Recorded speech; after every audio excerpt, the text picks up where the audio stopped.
Hi, welcome to three roses kitchen. இன்றைக்கி நம்ம என்ன செய்ய போகிறோம்னு பார்த்தீங்கன்னா ரொம்பவே ஒரு சூப்பரான ஸ்வீட் ரெசிபி தாங்க செய்ய போகிறோம். எப்படி செய்கிறதுன்னு வாங்க வீடியோக்குள்ளே போய் பார்க்கலாம். வீடியோக்குள்ளே போகிறதுக்கு முன்னாடி ஃபஸ்ட் டைம் நம்ம சேனலில் பார்க்குறது இருந்தால் சேனலில் சப்ஸ்கிரைப் பண்ணிக்கோங்க. மறக்காமல் லைக் பண்ணிட்டு உங்கள் ஃப்ரெண்ட்ஸ் அண்ட் ஃபேமிலி மெம்பர்ஸ்க்கு ஷேர் பண்ணுங்கள். வாங்க இப்போ நம்ம வீடியோக்குள்ளே போய் பார்க்கலாம். இந்த ஸ்வீட் செய்கிறதுக்கு ஒரு பேன் எடுத்து வச்சுருக்காங்க. இந்த பேன் சூடானதும் 4 டேபிள் ஸ்பூன் பாசிப்பருப்பு வந்து சேர்த்துக்கலாம். சேர்த்துட்டு அடுப்பை வந்து லோ ஃப்ளேமில் வச்சுட்டு இந்த பாசிப்பருப்பை வந்து நல்லா வாசனை வர்ற வரைக்கும் வறுத்து எடுத்துக்கலாங்க. அதாவது ரொம்ப ப்ரௌன் கலரில் வரணும்னு அவசியம் இல்லை. நல்லா கைப்பு தொட்டால் நல்லா சுடணும். அந்தளவுக்கு நல்ல ஒரு வாசனை வரும். அந்தளவுக்கு நம்ம வறுத்தா போதுங்க. இப்போ வந்து அடுப்பை ஆஃப் பண்ணிட்டு இதை வந்து ஒரு பிளேட்டுக்கு வந்து மாற்றிக்கலாம். இதை நம்ம ஆறின பிறகு ஒரு மிக்ஸி ஜாரில் வந்து சேர்த்துட்டு நம்ம வந்து பவுடர் பண்ணி எடுத்துக்கலாங்க.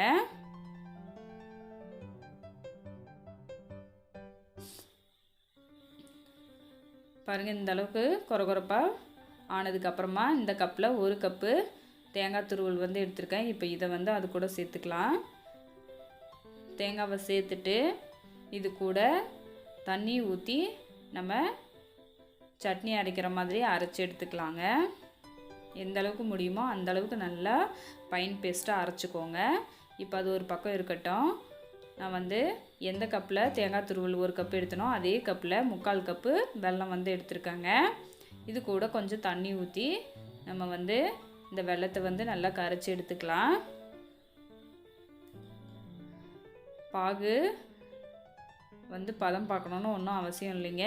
வெல்லம் வந்து நல்லா கரைஞ்சால் போதும். ஏன்னா அந்த வெல்லத்தில் இருக்கிற இந்த தூசு கல்லெல்லாம் நம்ம வடிகட்டி எடுத்துக்க போகிறோம். அதுக்காக தான்.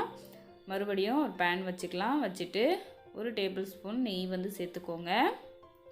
சேர்த்துட்டு கொஞ்சம் முந்திரி பருப்பு வந்து சேர்த்துக்கலாம். இந்த நெய்யில் முந்திரி பருப்பை வறுத்து நம்ம தனியாக எடுத்து வச்சுக்கலாங்க. இது கூட பார்த்திங்கன்னா நம்ம தேங்காய் அரைக்கும் போதே ஏலக்காவும் சேர்த்து அரைச்சிக்கோங்க. இப்போ அதே நெய்யில் நம்ம அரைச்சி வச்சுருக்கிற தேங்காய் பாசிப்பருப்பை வந்து சேர்த்துக்கலாங்க. சேர்த்து கலந்து விட்டுட்டு நம்ம காய்ச்சி வச்சுருக்கிற இந்த வெள்ளைப்பாகை வந்து இப்போது ஒரு வடி வச்சு நம்ம வடித்து சேர்த்துக்கலாம். இந்த மாதிரி சேர்க்கும்போது அதில் இருக்கிற கல் தூசெல்லாம் எதுவும் இதில் வந்து சேராதுங்க. அதுக்காக நல்லா இந்த மாதிரி கரைச்சி வடிகட்டிக்கோங்க. இப்போ வந்துட்டு இதை நல்லா நம்ம மிக்ஸ் பண்ணி விட்டுக்கலாம். அடுப்பை வந்து ஒரு மீடியம் ஃப்ளேமில் வச்சுட்டு கைவிடாமல் இந்த மாதிரி நல்லா கலந்து கொடுத்துட்டே இருங்க. இது வந்து நல்லா திரண்டு ஒரு அல்வா பதத்துக்கு வருங்க. அது வரைக்கும் நம்ம இந்த மாதிரி மிக்ஸ் பண்ணி விட்டுட்டே இருக்கணும்.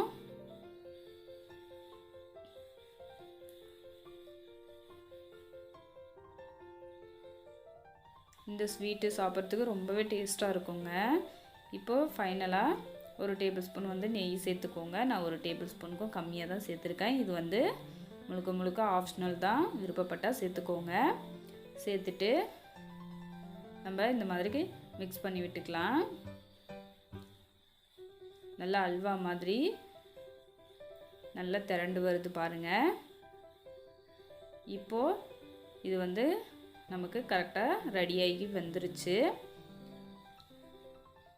பாருங்கள். இந்த மாதிரி நம்ம தட்டும்போது கையில் ஒட்டாமல் நல்லா வரும். இப்போ வந்து நம்ம அடுப்பை ஆஃப் பண்ணிட்டு இது நல்லா ஆறுனதுக்கப்புறமா இன்னுமே கொஞ்சம் நல்லா கெட்டிப்படுங்க. பாருங்கள், அவ்வளோதான். நம்மளோட சூப்பரான தேங்காய் திரட்டு பால் வந்து ரெடி ஆகிடுச்சு. கண்டிப்பாக நீங்களும் ட்ரை பண்ணி பாருங்கள். இதோட டேஸ்ட்டு அவ்வளோ அட்டகாசமாக இருக்குங்க. ஒரு அல்வா மாதிரி இருக்கும். வாயில் வச்ச உடனே கரைஞ்சி போயிடுங்க. அந்தளவுக்கு நல்லா சாஃப்டாக சூப்பராக டேஸ்ட்டாக இருக்கும்.